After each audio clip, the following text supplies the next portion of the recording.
அண்மைச் செய்தி. மறைந்த தனது தாயார் உடலுக்கு நடிகர் அஜித்குமார் அஞ்சலி செலுத்தினார்.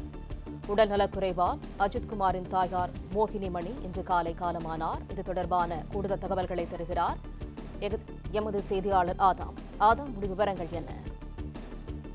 துபாயிலிருந்து சென்னை திரும்பினார் நடிகர் அஜித்குமார். மறைந்த தனது தாயாரின் உடலை காண வருகை தந்துள்ளார்.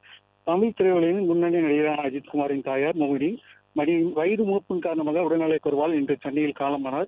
கடந்த சில நாட்களாக உடல்நலக்குறைவால் பாதிக்கப்பட்டிருந்த அவர் சென்னையில் உள்ள தனியார் மருத்துவமனையில் ஒன்றில் அனுமதிக்கப்பட்டு சிகிச்சை பெற்று வந்தார். எனினும் சிகிச்சை பலனின்றி அவர் இன்று காலை உயிரிழந்தார். அவரது உடல் இறுதி அஞ்சலிக்காக இந்தபாத்தில் உள்ள அஜித்குமாரின் இல்லத்தில் கொண்டுவரப்பட்டுள்ளது. தாயாரின் மறைவு செய்தியை கேட்டபோது திரைப்பட வேலைக்காக துபாய் சென்றிருந்த நடிகர் அஜித்குமார் உடனடியாக தனது பயணத்தை ரத்து செய்துவிட்டு தற்போது சென்னை திரும்பியுள்ளார். சென்னை விமான நிலையம் வந்தடைந்த அவர் அங்கிருந்து நேரடியாக ஈஜாபாத்தில் உள்ள தனது இல்லத்துக்கு விரைந்தார்.